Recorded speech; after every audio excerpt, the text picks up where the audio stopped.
Pessoal,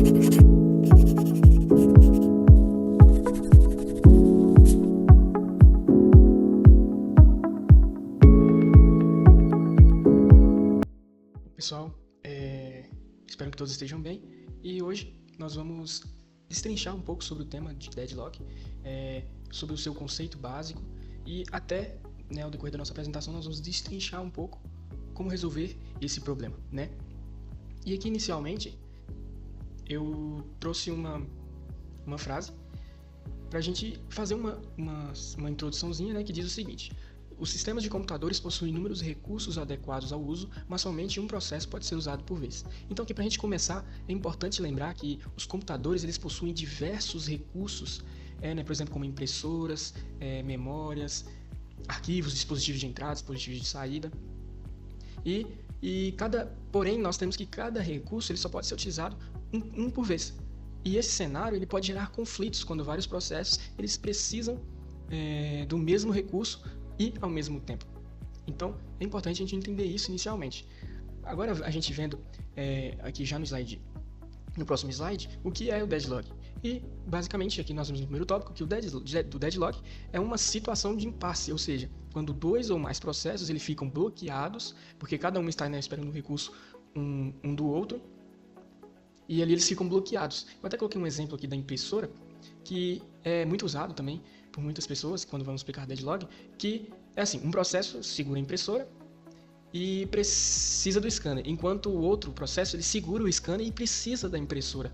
E nesse caso, nenhum deles eles conseguem prosseguir, porque o sistema fica travado, ou seja, fica segurando o recurso um do outro. Agora falando, acabei voltando aqui, slide. Mas aqui, agora falando um pouco sobre as condições necessárias, né, nós temos 4 condições que é necessária para que o deadlock ocorra. Nós temos aqui a exclusão mútua, o posse espera, não preempção e o espera circular. Falando um pouco sobre cada um aqui, primeiramente nós temos a exclusão mútua, que é onde um recurso ele só pode ser usado por um processo de cada vez, que é o que eu falei antes. O segundo é o posse e espera, em que o processo ele já possui os recursos e continua esperando por outros. Aqui no terceiro é a não preempção, ou seja, os recursos não podem ser retirados à força de um processo. Isso não pode acontecer. E já no quarto, aqui nós temos que é a espera circular, né? Ou seja, quando os processos ficam em ciclo, por isso o nome é autoexplicativo, né? Um ciclo é um ciclo circular.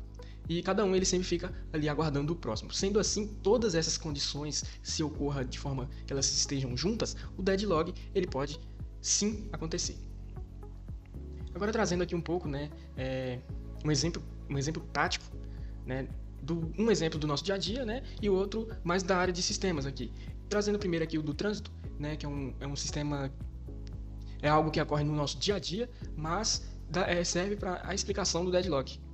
Ele ocorre quando os carros ficam travados em um cruzamento ali fechado, onde cada motorista ele fica esperando o outro dar passagem. E assim ninguém consegue sair, né, porque sempre está ali um travando o outro e eles não conseguem sair. E isso ocorre o deadlock, né, com isso, porque todos ali ficam travados, não conseguem prosseguir, não conseguem seguir o seu próprio caminho.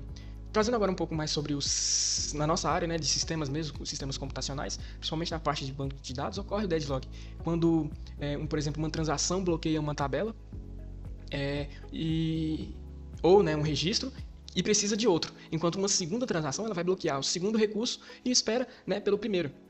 E isso faz o deadlock, ou seja, isso faz que não consiga nenhuma transação se concluir e nem continuar. Então, isso que acontece nessa área do banco de dados. Agora aqui, né, trazendo a conclusão,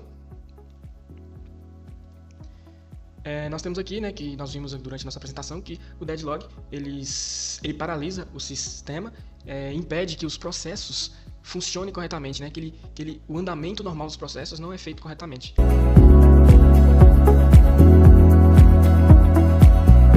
O algoritmo do banqueiro foi criado por Edsger Dijkstra e o objetivo dele era evitar os deadlocks. O algoritmo faz isso verificando se o sistema está em um estado seguro, antes dele conceder novos recursos. Para esse algoritmo funcionar, ele tem 4 conceitos principais que eu vou explicar aqui. O primeiro é o disponível, os recursos que tem livres naquele momento. O máximo, que é o número máximo de recursos que cada processo pode precisar, e a necessidade, que é o cálculo do máximo menos alocação.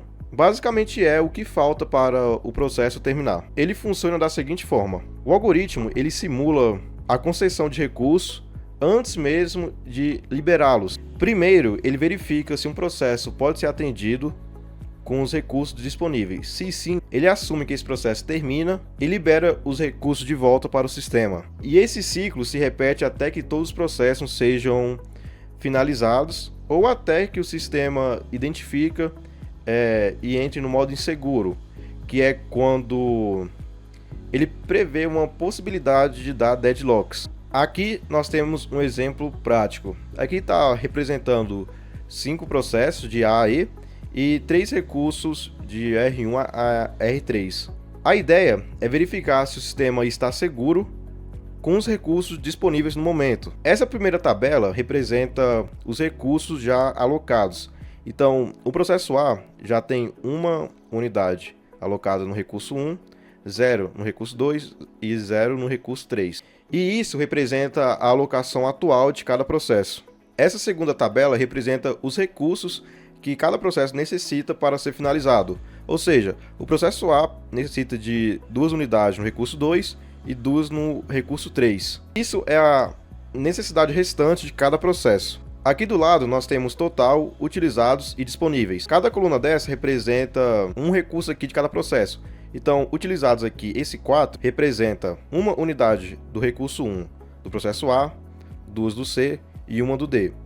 1 mais 2, 3, 3 mais 1, 4. E assim sucessivamente. Total é a quantidade total de recursos no sistema e disponível é a subtração de total com utilizados, que dá 4 menos 5, 1, 6 menos 7, 1, 4 menos 6, 2. O algoritmo verifica se algum processo pode receber seus recursos necessários com os seus disponíveis. Aqui nesse exemplo foi escolhido o processo B, que pode ser atendido com os recursos disponíveis atualmente. Depois que B termina, seus recursos alocados retornam ao sistema, atualizando assim os disponíveis para 1, 4, 3. Com isso a gente pode visualizar o passo a passo de como esse algoritmo trabalha e mantém o sistema seguro. Ele nunca concede recursos que poderiam deixar outro processo travado, e assim evitando os deadlocks.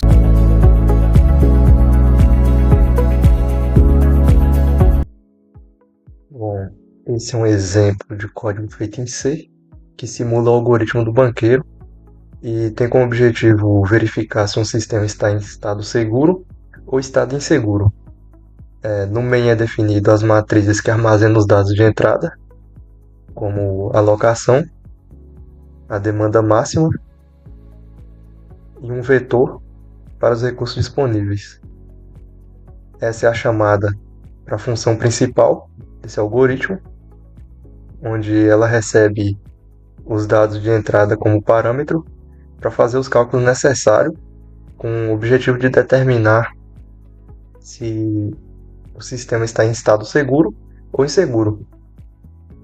A matriz UOR é inicializada com os recursos disponíveis. E aí, finalmente, o loop principal é responsável por procurar um processo que consiga ser atendido com os recursos disponíveis no momento.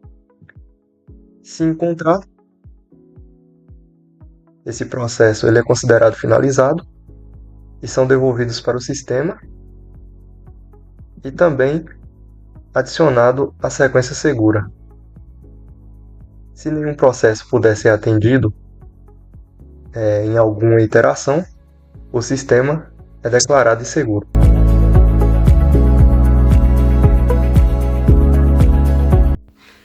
Olá, meu nome é André Gustavo e eu vou fazer a demonstração do nosso código em C que implementa o algoritmo do banqueiro. Bom, esse algoritmo ele é usado para verificar se o sistema ele está em um estado seguro ou inseguro, ou seja, se pode ou não ocorrer o deadlock. Bom, antes de executar, é importante frisar que o programa ele recebe 3 informações principais. Primeiro, a matriz de alocação, que mostra os recursos já atribuídos a cada processo. Segundo, a matriz de demanda máxima, que mostra o quanto cada processo pode precisar. E terceiro, o vetor de recursos disponíveis, que mostra o quanto ainda temos livre. Nessa primeira execução, nós vamos esperar que o resultado seja que o sistema esteja em estado seguro. Aí, para isso, nós vamos preencher com os seguintes dados. O número de processos será 5, os tipos de recursos serão 3, e logo após ele pede, né, a matriz de alocação, que é uma 5x3 nesse caso. Ou seja, que nós devemos preencher 15 valores. Os valores serão 0, 1, 0, 2, 0, 0,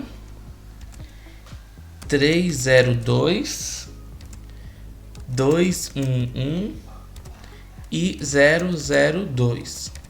Agora nós vamos preencher a matriz de demanda máxima. Os valores serão 7, 5, 3, 3, 2, 2, 9, 0, 2, 2, 2, 2 e 4, 3, 3. E a quantidade de recursos disponíveis serão 3, 3, 2.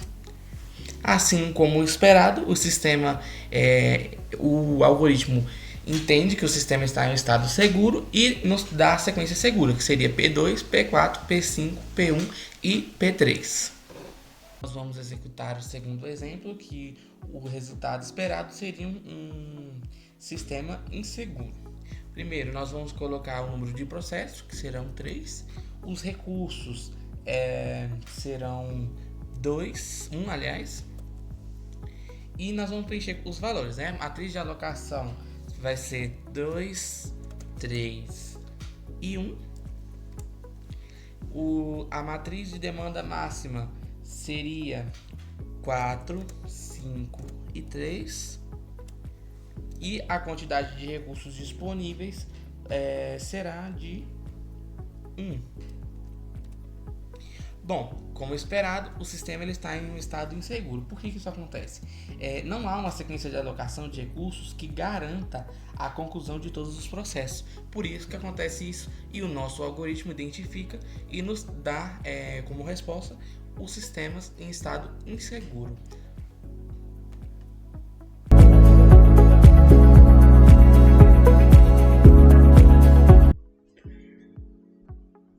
Bom, como vimos nas apresentações anteriores, o efeito deadlock é um efeito que pode acarretar num bloqueio significativo no desenvolvimento dos processos. Portanto, ele deve ser prevenido utilizando o uso de algoritmos para apoio. Quais são esses algoritmos? Os algoritmos que nós apresentamos anteriormente. São alguns deles, por exemplo. Existem diversas formas para a aplicação desses algoritmos para resolver o problema.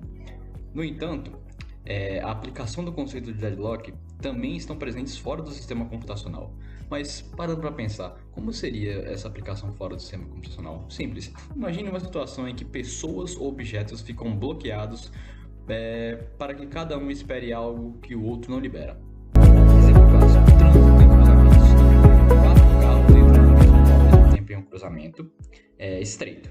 Cada motorista esperando que o outro saia primeiro. Ninguém consegue se mover. E isso gera o quê? Um impasse. Portanto, essa é a ideia do deadlock voltada para a vida real. Só que o fator crucial para combater o deadlock é a prevenção, porque entendendo o problema, nós podemos evitar ele através da prevenção, dos usos dos algoritmos que eu mencionei posteriormente.